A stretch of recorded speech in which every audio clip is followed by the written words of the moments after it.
Qin Yichen menatap mata dewa dari perubahan pohon kuno, memancarkan cahaya ruang dan waktu yang tidak mudah dideteksi, dan diam-diam mengirimkan suara, aliran ruang dan waktu, tidak ada yang salah. Tapi begitu kata-kata ini keluar, ekspresi Ke Tiangxuan menjadi sedikit terkejut. Itu bahkan lebih menakutkan. Saya berdiri di sini, dengan setiap tarikan napas, saya merasa bahwa saya telah kehilangan hampir setahun kehidupan. Apa? Tanda seru. Qin Yichen tercengang, dan menemukan bahwa jejak Ke Tiangxuan tampaknya merupakan aktivitas normal, dan dia mundur selangkah. Leluhur, apakah perasaanmu benar? Sama sekali tidak mungkin salah. Wajah Ke Tiangxuan serius, tetapi kata-kata ini membuat Qin Yichen tercengang. Anda tahu, kemampuan yang sudah lama ada seperti Ke Tiangxuan tampaknya sudah tua dan tua, tetapi sebenarnya mereka memang sudah cukup tua. Tapi dengan kekuatan alam mereka, sisa umur sebenarnya banyak, setidaknya bisa dihitung jutaan tahun, dan bisa disia-siakan sejenak. Tapi berdiri di sini, satu tarikan napas akan menghabiskan hampir 1 tahun hidup. Qin Yichen melihat ke depannya, itu subur dan hijau, dan tidak ada celah di antara mereka. Tapi segera, melihat seluruh tubuh Qin Yichen bergetar, dia tiba-tiba menemukan bahwa beberapa napas lebih pendek dari Ke Tiangxuan, dan menghabiskan beberapa tahun kehidupan. Nenek moyang, aku merasakannya. Bukan hanya kamu, tapi ulang tahunku sepertinya sudah lewat. Apa? Tanda seru. Kali ini, giliran Ke Tiangxuan yang terkejut. Kamu adalah dewa bawaan. Iya. Saya adalah dewa bawaan. Qin Yichen sendiri tercengang, dan dia pura-pura berhenti seolah-olah berbicara dengan Ke Tiangxuan, dan mundur selangkah dengan kakinya. Namun, keterkejutan Qin Yichen di lubuk hatinya membuatnya hanya merasa luar biasa. Dapat dikatakan bahwa tubuh bawaannya tidak memiliki konsep umur panjang. Dan Qin Yichen hampir melupakan Zhou Yuan setelah bertahun-tahun menyerang tubuh bawaan. Bagaimanapun, bahkan tubuhnya yang diperoleh masih sangat muda, dan dia tidak pernah menganggap hal seperti itu akan terjadi. Namun, itu adalah perasaan halus barusan yang menyebabkan tubuh bawaan Qin Yichen tiba-tiba mati dalam hidupnya. Tianxing, apa yang terjadi? Kamu adalah dewa bawaan, jadi bagaimana kamu bisa mengatakan Zhou Yuan? Qin Yichen juga diam-diam terkejut, dia mengingat dengan hati-hati, dan bahkan menggerakkan jari kakinya untuk mencoba lagi. Segala sesuatu di depannya sepi lembah kosong, tetapi Qin Yichen samar-samar merasa bahwa itu bukan lewat dari umurnya sendiri, dan dia masih tidak memiliki konsep umur. Artinya, tahunnya sedang lewat. Ini membuat rambut Qin Yichen semakin menakutkan. Dia adalah tubuh bawaan. Jalur pedang tidak bisa dihancurkan, jadi umurnya tidak ada habisnya. Tetapi hanya satu langkah yang diambil. Bahkan keanehan sekecil apapun tidak diperhatikan. Jalur pisaunya, seperti umur, tertiup angin. Melewati seperti pasir yang berserakan.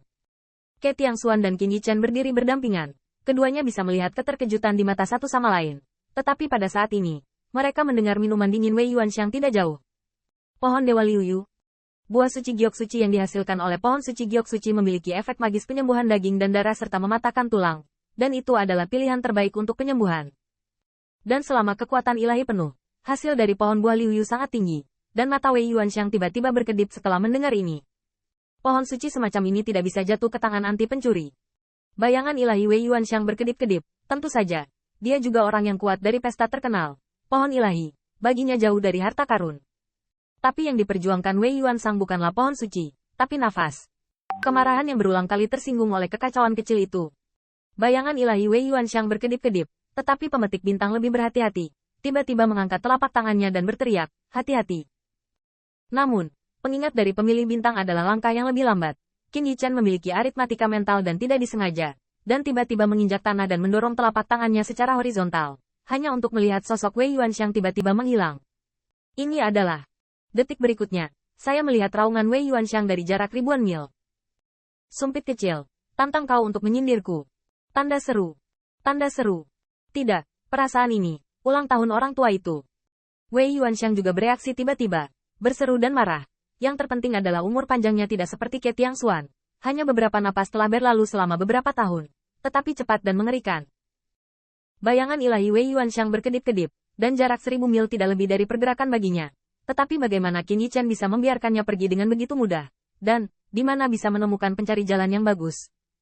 Segera, waktu dan ruang di sekitar Qin Yichen melonjak, menyebabkan bayangan ilahi Wei Yuanxiang berkedip, membuatnya sulit untuk kembali. Ke Tiangxuan pecah dengan 36 tangan kaisar.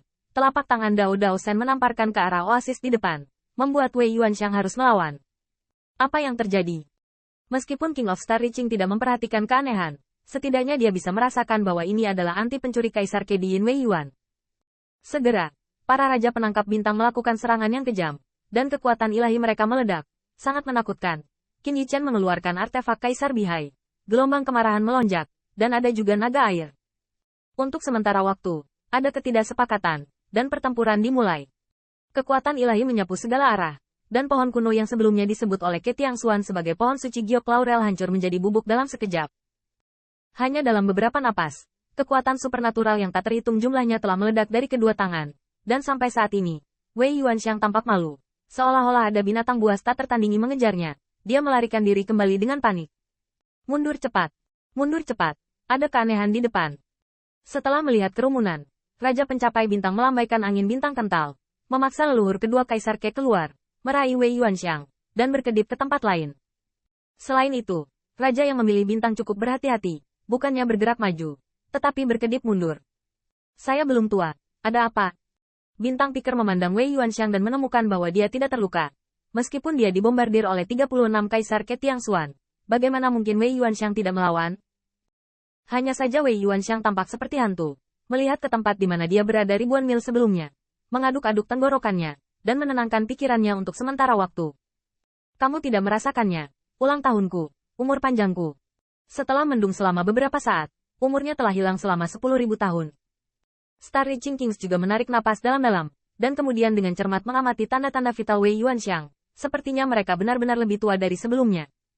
Meskipun Wei Yuanxiang dan Ke Tiangxuan adalah rekan sezaman yang kuat, masih banyak kehidupan yang tersisa. Namun, hanya dalam beberapa napas, umur panjang telah berlalu. Bahkan raksasa seperti mereka tidak mampu membelinya. Jelas, Wei Yuanxiang mendung oleh Qin Yichen. Efeknya, Wei Yuanxiang mengertakkan giginya.